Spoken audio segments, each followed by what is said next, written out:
Good afternoon, everyone. So, we have seen startup founders talking about, and in the media also, you talk about growth, you talk about funding, but there is a journey of every startup which goes through challenges,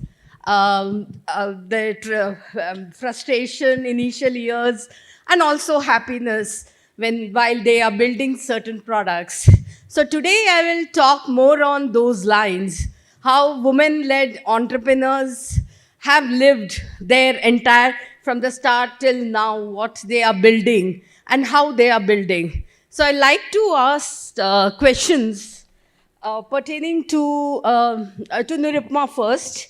So, what are the first decision that determine whether a new firm survives in 2 to 3 years? Oh my God, that's a very good question. Thank you, and thank you to EVENTEX for giving me an opportunity. I think the first 2 3 years are critical. If you have to take our industry, for example, which is the recruitment industry, if there are 100 companies which are founded in a year, 96 die. Okay, so just 4 survive. God. So the next year there could be 96, but industry average overall is about 40 to 60%. So obviously people have to think through why they are starting a problem. The most critical thing is you look at entrepreneurs with awe, and most people think they have all the ideas, right? We don't have any ideas when we start. And entrepreneurship is not about a great idea, right? That's only one aspect of it. What is more important for entrepreneurship is how you are solving a problem, how brutally close you are to the reality, and how well you execute. We know enough examples of educational institutions which have got shut down because they started with a brilliant idea, they executed it well, they marketed much higher than what would be required, but ultimately you see them shut down, right? So it's not like everything will work well, and a lot of it could also be tactical. So I'll give you some examples. One is that as we start an organization, the first thing that you do is obviously the quality of people you get in. And of course, the junior team that you get in the first 3 years. And they set the flow and the direction, because without, you may have technology, but without people, execution becomes a problem. And the quality of people you get. Way back, there used to be the small fire extinguishers, home fire extinguishers, much smaller than the one that's there, where you put it in the house. When they introduced that, they did all the research, and they appointed the people, and this whole thing was ready for the sales to take place. And one of them came in the board meeting to say, why do we need to appoint MBA students to do the sales? Because it's all going to go to the apartments. True. And you're going to sell in the apartment. So let's send people who are maybe 10th standard fail or whatever, right? You don't need to really pay them. So they did that, and the sales was just not happening. So the sales guy finally said, okay, let me just see what is happening. He went with the team, and he was standing outside the apartment and sent them inside. They said nobody is buying it. Then finally he decided he'll go with them for the sale. So when he went with them, sales happened. Right? So they were wondering what it was. I mean, it's a very important lesson for all of us. So what happened was the people, especially in Bombay, came in from the slums, and they were even scared to knock at the door. So they were not knocking at the door. They were just writing a report saying, I have done the sale. So sometimes your strategy, everything can be done, but your execution and the quality of people you get in can be a real problem. And the second thing is who's your customer? What is the problem you're really, really solving? Who's your customer? You can be either way ahead of your time, it won't sell. You can be behind your time, that means you are one among the 100 people, which will not happen. So how is it that you balance both, and how do you make that happen? So I think planning that and executing that will be critical. And what is the last thing is, of course, why are you in business? Right? You're in business because you want to make profit. You're not running an NGO. So you are there to make profit, which means your pricing, the value addition to the product, all that is critical. To give you another example, you buy a coffee seed, it's cheaper. Yeah. As opposed to a coffee powder, and a coffee powder is cheaper as opposed to a coffee. I'm given to understand 1 kg of coffee can produce about 750 cups of coffee. So which means it's much cheaper. And then the coffee that you have it in a roadside shop is cheaper as opposed to what you have in a 3-star, 5-star or a Starbucks. True. And you are willing to pay a higher amount, not because the coffee is better, because of your experience. So how do you, so whether you are in a product business, whether you're in a service business, what is it that you want to solve? So you need to be clear what is it that you want to solve and stay closer to that reality and then change that if it is required. So I would say 3 things, your business plan and your strategy model and execution model, the quality of people you get into the organization and how you really want to execute the same. Yeah, execution is very important because there are a lot of startup fail because the execution has not been good. Especially in the first 2-3 years. Yeah. And then you get the confidence. I mean, anybody who starts, you ask any player who started, from cricket to tennis to anybody, all of them, you will see them, they started very small. They never thought they'll become a world player. True. And then you start well, then you do well. Over a period of time, you build confidence and move on. So it's also extremely important for the founder to have that kind of a vision, also that kind of patience, and also attract the right set of people. Because today, is even in my field, people don't have the patience to have a journey of PR. They want everything as like a 2-minute noodles. That's a major, because business is a long journey. So yeah, it's a marathon. It's not a sprint. And the marathon can differ from people to people. Some can say 3, 5, 10. It can depend, depending on the product or the service you have and when you want to sell off, whatever. But it's definitely not a 10-day thing, and then you will kind of come up with something. That's true. That's true. So, Nivedita, I would also want to know about how you entered. Like, service is a very different industry because mine is also a service. So, when you started, what were the challenges you faced? Oh, well, I come from this little place, I would like to say, called Calcutta. So I started interning there in the afternoon, my first internship. Proper senior advocate, very nice, yummy food, very inspiring for a first year law student. But as the clock struck 2:30, I was nicely asked, as opposed to the male students of my batch, if you think you're done for the day, you can go home. So that kind of a mindset was there 12 to 14 years back. But thanks to the progress, not only in terms of a vision or the number of women entrepreneurs or the kind of success we've seen, there's a shift in thought that if you own a business, you own an idea, plan, execute well, but also emphasize what you're good at.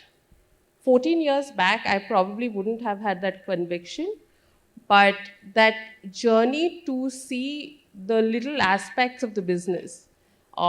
From a legal field, it's all about the details. It translates to all parts of the industry. But what was inspiring is input equal to output, and a lot of other factors which could also have a bit of control mechanisms put in. So I think this ability to focus on details with different aspects helped me streamline my practice area. Okay, that's great. So from Kolkata to Bangalore, so how different is it? Very, very different. Calcutta to Bombay, Bombay to Bangalore, now all over, and include a little bit of Hyderabad.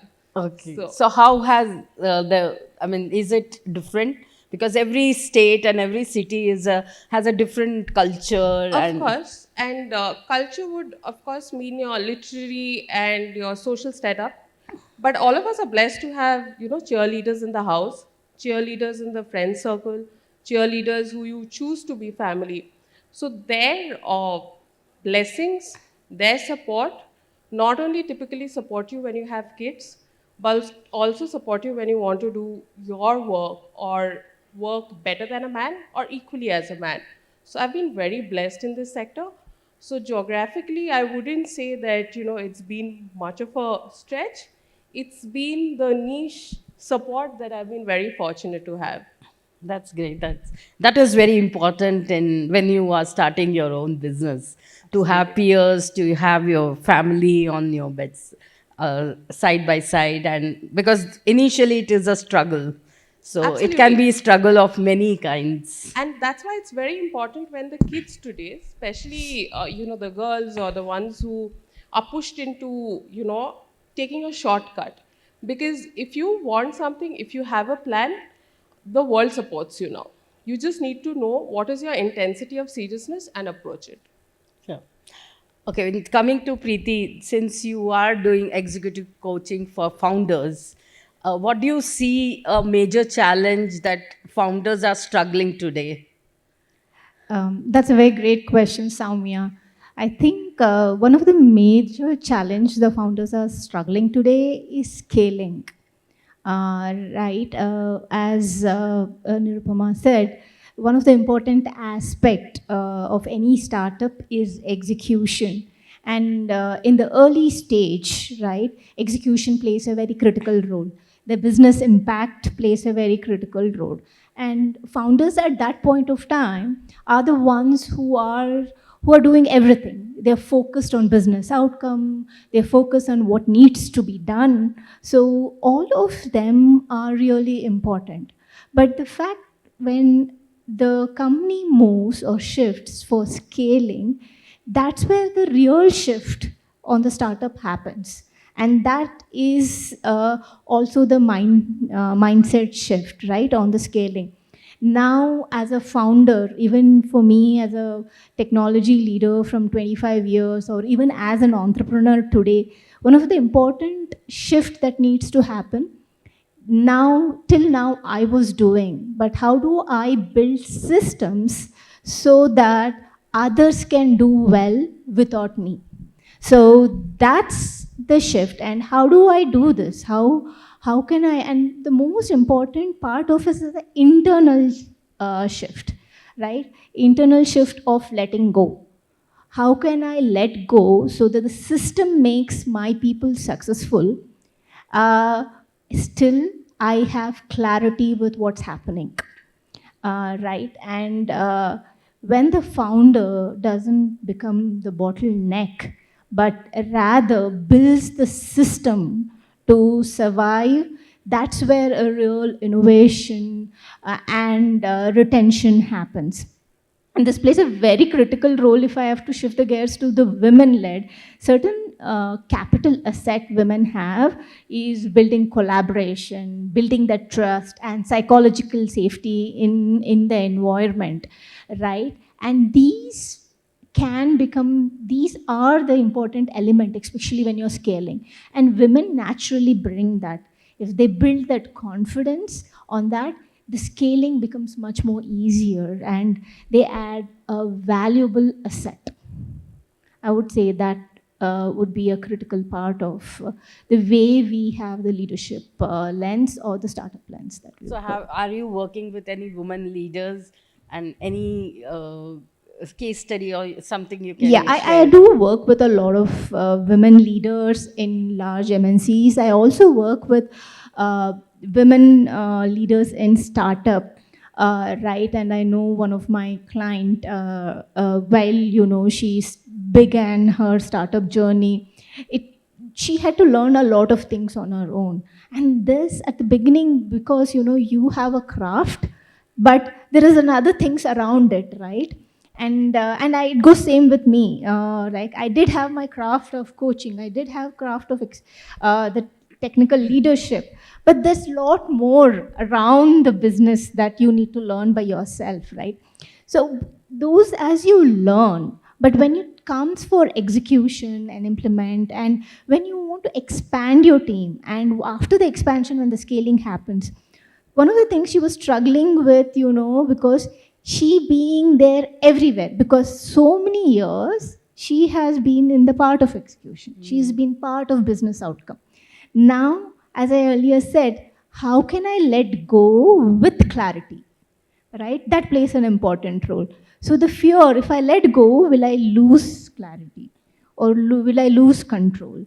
So that aspect, just not with women leadership, it is also seen very high in men as Men well, also, yeah. right? But that aspect, that the shift that you bring in. So when I was coaching her, I was asking this question to her: what What do you envision your organization to grow? She spoke about team ownership, but how would you give team ownership? Only when you build that system so that the team can take the ownership.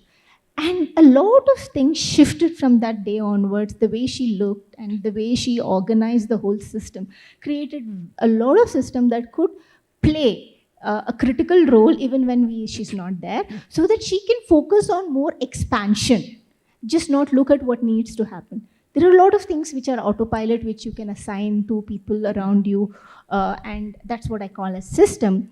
But there are a lot more that you can focus on. So that's what I would say plays a very, very critical role. So a founder who can build a system where others can grow, that is where, the scaling will happen. When it comes to team also, since you've spoken to team, I'd also want to know, because because I struggle with hiring and retaining. There are some people who are, that's my personal experience. So what do you think? And also what happens is there are preconceived notion. As a woman entrepreneur, they don't want to listen. So how do you handle those kind of biases which is there in the society? You cannot, that's there. It will take many decades to overcome those kind of things. So I would like all the leaders to give some, how everyone is tackling, because everyone is tackling in a different manner. So, but there is a issue of majorly talent.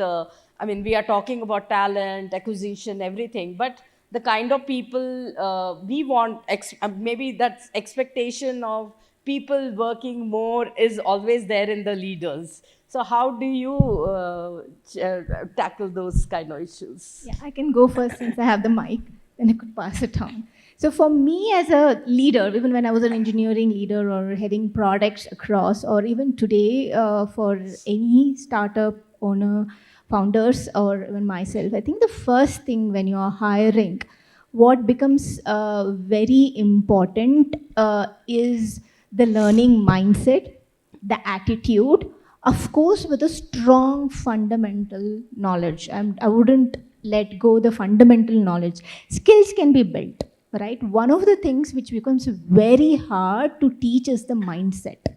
So what I generally see for my team, and I used to tell my teams as well, or the team leaders who reported into me, is one of the most important fact is, hire for somebody with a mindset that they can learn, who has curiosity, who has learning agility, right? In today's complex world, one thing is very constant is the change, right? So can somebody navigate, and especially at the startup place, it becomes very important, navigate when there is ambiguity, right? These are like very, very critical skills that is required for any teams to be very successful. Then comes the ownership, right? Do they take the ownership while they're building when there is crisis? Every day's task can be done. That's not a big deal, right? When there is crisis, can the person be taking the ownership? And one important fact I would like to add, and today when we hire, a lot of time we talk about cultural fit. I would add another dimension apart from cultural fit is a cultural add. And what do I mean by that? And this is very, very important, especially in the startup world, because, we need diverse thoughts, diverse perspective. So when you are hiring, just don't look at cultural fit. See whom you hire can bring in the diverse thought, who can complement those thoughts, right? And strengthen those thoughts. So it's very important when you hire, you don't just hire who fits in the room, but who allows that room to be expanded, right? That's where, leadership comes. That's where the hiring comes. Again, I'm going to state this very strongly, not just because I'm here to speak about women entrepreneurship or I'm a woman, but the inclusivity comes very naturally for women, right? So when you have women in the hiring panel or when part of the leadership, the inclusivity is naturally built. That is where innovation, customer centricity, all of those thoughts gets built in. especially in the startup world for tech, be it women or anybody, this plays a very, very critical role. So I think for me, if I have to say, what is the best thing that you would like to hire? I would say hire who just doesn't fit the room, but who will expand the room for you. Right. I mean, I'm still obsessed with getting A's like I didn't get in school.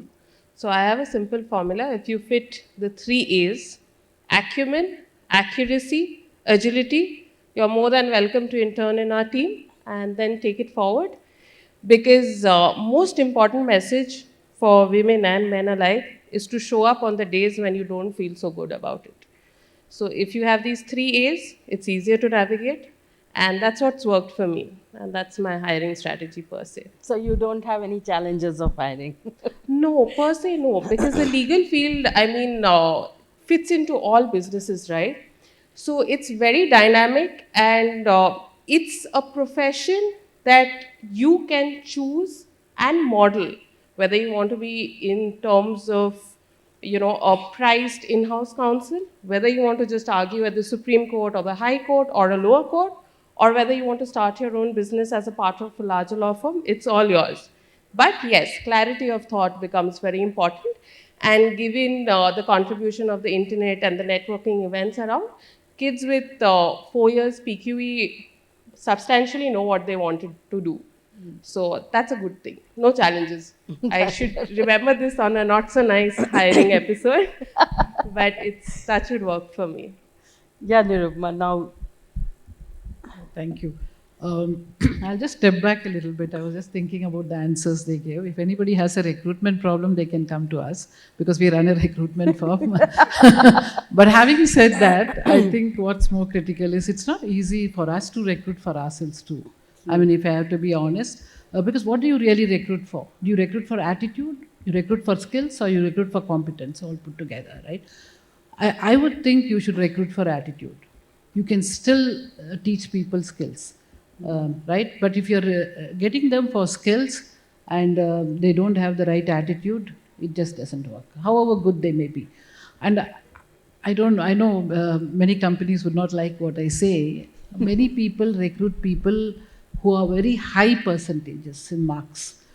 I give least importance to that, personally. That's true. Not because it's not important, it's very important, but I think you need to look at because they've studied long time back.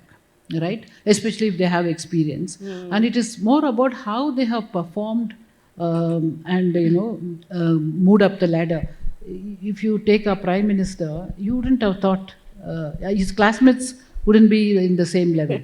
So you can't take those marks and say that guy is better and this guy is not passed. And Abraham Lincoln and a lot of other people, were all sent home. And they all had tough times, but they all become leaders. So I think leadership, in very simple words, is all about setting a personal example. You were telling me people don't listen to you in your own organization. I think people listen to me in the organization because I think I also listen to them. And I think you learn a lot from your people. I think your biggest pride is your people, honestly. Yeah.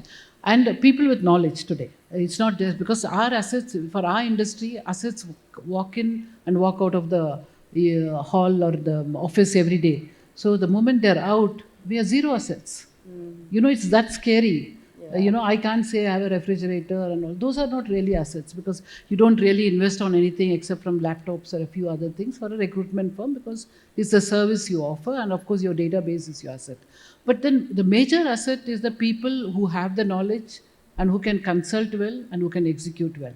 And there are times you really learn a lot from everybody. And I've learned from everybody. Like I've had, for want of a better word, those days we had an office boy in office. And, those days in my initial career, we had resumes which were in paper, right? And so we used to have box files where there were 50 resumes in each box file. So we used to count and say, okay, the last one has 8. That means we have about 1,208 resumes, and we used to count that. What people used to say when they're sending their resume, used to send hard copy with the letters, stapling, and all that. Cover letter and all that, right? So people used to take the resumes and then not put it back. So whenever they want, they used to call, his name was Raju, they go and call him and say, see, 48 number is not there, I want that resume. And then he says, you guys have taken it, you not put. So one day he requested me saying, I want to be part of the meeting. So I said, you come over. So everybody looked at me thinking, okay, this woman has gone mad. She's calling an office boy for a meeting, you know. But just see what are the learning you had. He came in for the meeting. Of course, he didn't know English so well, but he spoke in his language. And then he said, I want to tell all of you here something. We were about 20, 25 of us at that time. And he said, if you're taking the resume and not putting it back, it's like keeping the money in your house and not in the bank, and you won't get any interest. I thought that was the best definition of recruitment I've heard. Because if you're going to keep the resume now in your phone or in your laptop or wherever, or in your database, and you don't send it to the client, then you are not going to do any business. True. And in whatever way, the concept still stays the same, right? So I think the leader has to first understand you can learn from anybody. And that humility is very important for a leader. If you don't have humility, you will not accept your mistakes, therefore you won't learn. And two, that I have learned from people in our organization is no need to necessarily discriminate as men and women. Cliched stuff. Women don't know how to drive cars. Yeah. Women bosses are terrible. They're toxic. Some of my people are here. You should ask them whether I'm toxic or not. So, they say, but it's not true anymore because we have, leave alone us, but in the organization, some of the women bosses are here and the men bosses are there. And it's so true. It's not necessarily toxic because those things have all changed. Women now drive cars better too, whatever it is. So some of them are cliched, so you just start putting them in a framework, and I think you will have to just move out of it. If I have to think deeply, there's one thing which really stuck with me when I was giving a talk to one of the multinational companies worldwide. And they had people come in from about 53 countries, and they were asking me questions. This is post-COVID. And there's a lady from China who asked me a wonderful question. She said, how difficult was this phase? So, I said, look, I don't think I've ever faced something like this. Because, we thought about risks, right? So what do you include in risks? You include geography. If there is a problem in India, you can recruit for US, or you can recruit for Singapore, you can recruit for another country. But this was a game where all countries were shut down. And then if there is a problem with middle level or junior level, you can recruit senior level, which we call as the search, executive search business. All levels, there was an issue, right? Then all industries. And then payments were not coming in. And you will be surprised, multinational companies were coming and telling me, I am not going to the office, so I can't write a check. Can you beat this? You are doing online transfers. And people say Indian companies don't pay well, but this is, I don't want to name any firms, but we heard this from people, just they didn't want to pay up. For what reason, I don't know, because everybody was scared they're going to lose their jobs. Mm-hmm. So she asked me a question, how as a leader, you set an example and how do you motivate? And till such time I had not thought about it, but when she asked me that question, it made me think, and I was telling her, look, how do I motivate myself? Because everywhere you have somebody dying, our own relations, 3 of them died in about a week's time. Your friends are all calling for problems, or somebody is unwell. And during COVID, it was the second thing was really terrible, right? So I was just telling her, look, I thought about it deeply, and I said, what will happen? At the most, we will be zero. We'll have to shut down the company. We can restart post that if we are alive, right? But what's critical is that you don't let anybody down. They should have food on the table, and that you need to take care of them well. And we did take care of a lot of people well. We double ensured all our employees cooperated. If somebody had a problem, if they didn't have money, whatever we could do, we helped. But the most important thing I thought about was, what can be more important than life? That's true. Right? What can be more important than life? So I think as a leader, there are times you have to think different. You can't think about organization scaling, organization doing well. Okay, if we shut down, then, all my life earnings will go away. Yeah, it will go away if things are bad. But then if you say, look, everybody stayed with you and you will have to take care of them. And then you'll be surprised. That year we did the highest profits ever in the organization. Highest Wow, ever. And, that's and I'm one. saying some of this are were not planned. You never thought about it. And it came back, right? And because the recruitments increased in a big way. And then I thought about it. See, if you are really honest with yourself, it doesn't matter what the world thinks, right? And you take a stand, it helps. And a lot of organizations helped us, be it men, be it women. I think I saw that time up, yeah. So, it's important to look at. I think it's important for a leader to see how meaningfully you can make a difference to people in your organization, and think about the organization as a whole and not become selfish. Right? And if it's a tech business, obviously you can look at that differently. And overall, from an entrepreneurship, since we are they're saying time up, I think there are two things every entrepreneur needs to look at. They need to know what is that the customer wants. That's your moat. Your moat is just what the customer wants, right? And if you're making any deviations, you need to ensure that you make those deviations quickly. Like we started a pension management company, it didn't work. We got it into, made it into a payroll services company. It worked extremely well. So because we were early for pension management in India in 2000, right? So we changed it into payroll services, and Hewitt bought us out in 2 years. No due diligence, they just bought us out. So some of the things are tactical, some of the things are strategic, but I think for a leader or whether men or women, I think the important thing is what examples you set and of course what learnings you get from others. Thank you. I also have another question, 2 minutes on the AI and because women in tech is leading now. So how are you basically adding technology or AI in your So workplace? we have a software, we've just executed it and we'll keep working further because AI is not that it's going to stop. Every day something is changing. So we have integrated that. And AI can only tell you what to do, and it's an even field for everybody. Anybody can decide what to do, but how you are going to execute the judgment, the human factor that you bring in, what you do will depend upon the kind of USP that you have will depend upon the entrepreneur. So everybody will have an even field, but if you have to think about what will sell, right? So if you're not sure about what will sell and who's your customer, I think any amount of AI is not going to help you. Yeah, that's my take. Thank you.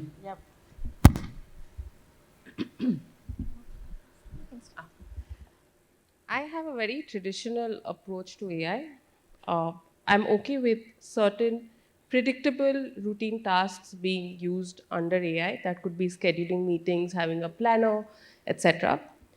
But in the legal field, you cannot use a chatbot, generative agentic, etc., to think.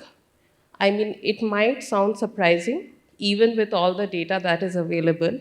In the last financial year, two promising women founders came up to me and said, for my seed investment before I take on debt in the next 16 months, what will happen if my dad wants to invest? He's got a very flourishing business, no corporate entity mix, or it's not a group company, no common shareholding, etc. Will his name get spoiled? So, in terms of clarity and conviction and the information that is out there, I feel AI is not yet that trained, or people are not building, especially in the legal sector. We haven't reached a stage that beyond certain absolute basic, workflows, that you could depend on the AI's past feeding records, because every situation is unique. So, in my case study, AI is only to make your life simpler, but you can't outsource your thinking portion. I know a lot of tech people will say that the knowledge chart, the different agentic AIs are reaching that stature. In our country, yes, there are a lot of good startups, but in terms of a focused solution output, uh, personally, I'm yet to see something that suits the bill, and probably it won't, because years of experience, dynamism in knowing what suits the current study is always going to be unique. And yes, that's where I rest my case, because this is a very detailed discussion. That's a very good question, and it's a very important question in today's where AI is evolving at a very fast scale, right? And somebody who's like spent 25 good years in technology, being an engineer, and then evolved into a coach, I would definitely support AI. But I also would like to say, like what Nivedita said, AI will do tasks for you, but it cannot think for you, right? Nirupama also said you need to have your vision, who's your target customers, and then have AI is your complementary, right? It can. Now, there's a lot of evolution that has happened, and AI is evolving, and it will evolve at a faster rate, to be very, very honest, right? The evolution of your, because it's somebody who studies fast, and the lot of data sets is coming out, especially from India. We are very liberal in giving our data, right? We are not so, even though there are GDPR, CCPA, but when it comes to Indians, we are very, very liberal in giving us. So the data is out there. So one of the things that I always say come from the security side as well, be careful, don't give your personal information. Said that, for the founders, I think I see three things. One is technology literacy. So know what is in AI, learn AI. AI, like the way it is evolving faster, to learn is also much easier. It is much simpler. You don't have to be a tech savvy to learn, and there's a lot of courses available there. So have your technology literacy very well so that it can complement your business. It can add value because you can build in a lot of automation. There was time when you were looking at large teams. All of those can be done through automation, put into process experiments. So that's where AI would add. And that's what I most of the time advise a lot of startup founders on, that part of technology literacy, right? The second part of it is on strategic judgment, like what Nirupama very well said, right? Even though there is AI, but that judgment or the decision making still holds with you, right? Again, and the final one, which I say, is people-centric focus. As you are a leader, one of the most important part of it, how can you scale people? How can you build for people that, so retention can happen, innovation can happen. So these are very three critical part of it. While technology, saying that AI today is much faster, but it is the leadership and the people who gives the direction. So even for AI today, you give the direction to AI. Don't allow the AI to direct you. So that is what I would say. Thanks. Thanks a lot for the audience also. And thanks for listening to us. I hope you got some idea of how each one has built their businesses. Thanks a lot.